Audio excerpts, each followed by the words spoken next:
औज़ुबिल्लाहिमिनश्शैतानिर्रजीम बिस्मिल्लाहिर्रहमानिर्रहीम। अस्सलामुअलैकुम। कैसी है मेरी यूट्यूब फैमिली? उम्मीद करती हूँ कि साथ खैरियत से होंगे। हिनाज किचन सीक्रेट में आपको खुशामदीद कहते हैं। आज हम बनाने जा रहे हैं ढाबा स्टाइल कीमा आलू रेसिपी। ठीक है, हम स्टार्ट करते हैं। ये हमारे पास कीमा है, कुटा हुआ, हाथ का कुटा हुआ कीमा है, हड्डी वाला। ठीक है, ये आधा किलो है हमारे पास। हमने अच्छे से वॉश कर लिया है इसको।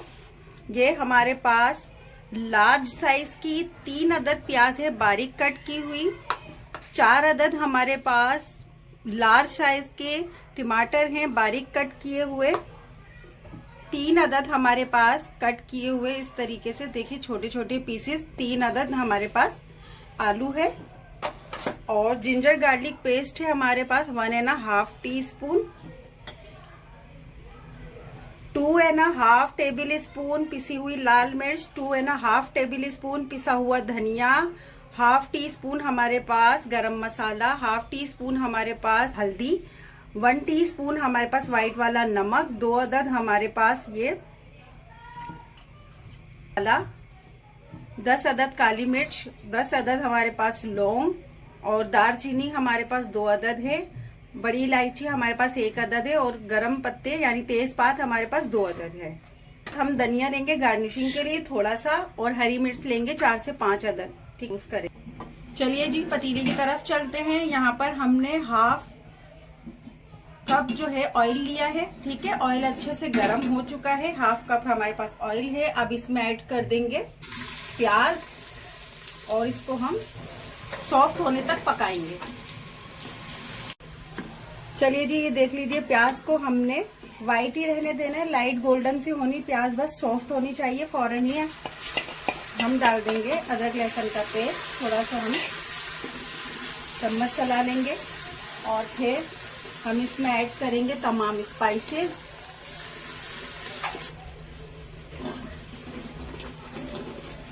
मसाला भूनने के बाद हमने फौरन ऐड कर देने टमाटर, और टमाटर को 102 ml इस तरीके से चला लेंगे।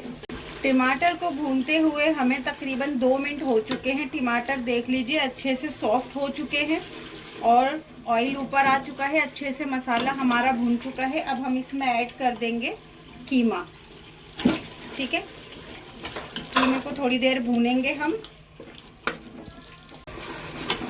कीमे को भूनते हुए हमें पूरे 3 मिनट हो चुके। कीमा हमारा अच्छे से भून चुका है। अब हम यहाँ पर हमारे पास है 1 गिलास पानी। ठीक है, ये 1 गिलास पानी हमने ऐड कर दिया है। और कीमे को तकरीबन हमें 15 मिनट के लिए पकाना है। हम ढक्कन ढक देंगे। 15 मिनट के बाद जब ये गल जाएगा फिर दिखाते हैं।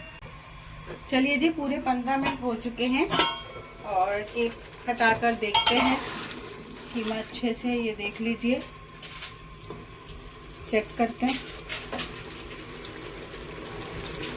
अच्छे से टूट रहा है, हमारा कीमा गल चुका है। अब इस स्टेज पे आके हम क्या करेंगे, ये आलू ऐड कर देंगे इसमें। थोड़ा सा इस तरह स्पून चलाएंगे, आलू को अच्छे से इस तरह एक बार हिला देंगे। फिर हमारे पास 1 गिलास पानी और लेना है। कितना शोरबा करना है, कितना गाढ़ा रखना है आपने, या आपके खुद की मर्जी है। आप अगर इस तरीके से रूखा यानी सूखा रखना चाहते हैं, शोरबा ज़्यादा नहीं करना चाहते हैं, तो फिर 1/2 गिलास पानी डाल दीजिएगा ताकि आलू बस इसके अंदर गल जाए। हमने 1 गिलास पानी ऐड कर दिया, यानी कि हमारे पास 2 गिलास पानी हो चुके हैं। अब इसको हम 5 मिनट के लिए और पकाएंगे। 5 मिनट हो चुके हैं और माशाल्लाह से ज़बरदस्त सी खुशबुएं आ रही हैं। हम आलू चेक कर लेते हैं कि ये गल चुका है या नहीं। जी हाँ, बिल्कुल आलू गल चुका है। अब हम इसमें अपनी हरी मिर्च ऐड कर देंगे और थोड़ा सा धनिया ऐड करेंगे। थोड़ा सा धनिया हम बचा लेंगे ताकि गार्निशिंग के लिए, और बस 1-2 मिनट के लिए हम इसको पकने देंगे, सिर्फ 1 मिनट के लिए। चलिए जी, पूरा 1 मिनट हो चुका है। हरी मिर्च के साथ पकते हुए कीमे के साथ हरी मिर्च को 1 मिनट हो गया है। और ये देख लीजिए, ना ज़्यादा पतला है और ना ही ज़्यादा गाढ़ा, बिल्कुल नॉर्मल है। अब हम डिश आउट करके दिखा देते हैं आपको। प्लीज़ मेरी वीडियोस अच्छी लगे तो ज़रूर लाइक करें, सब्सक्राइब करें, शेयर करें। और मुझे आप सबके सपोर्ट की बहुत ज़रूरत है। आप व्यू नहीं करते और वीडियो को पूरा लास्ट तक नहीं देखते हैं, प्लीज़ आपसे यही कहूँगी कि मेरे चैनल को सब्सक्राइब कर दें, और मेरी रेसिपी आपको अच्छी लगा करे तो मुझे ज़रूर फीडबैक दिया करें। अब हम गार्निश कर देंगे हरे धनिए को, और प्लीज़ प्लीज़ प्लीज़ मेरे चैनल को सब्सक्राइब कर दें, लाइक कर दें। नेक्स्ट वीडियो तक के लिए मुझे दीजिए इजाज़त। अपना बहुत सारा ख्याल रखिएगा। आसान रेसिपीज़ और अच्छी रेसिपीज़ के लिए मेरे चैनल को ज़रूर लाइक और सब्सक्राइब करें, शेयर करें, और नेक्स्ट वीडियो तक के लिए मुझे दीजिए इजाज़त। अपना बहुत सारा ख्याल रखिएगा। अल्लाह हाफिज़।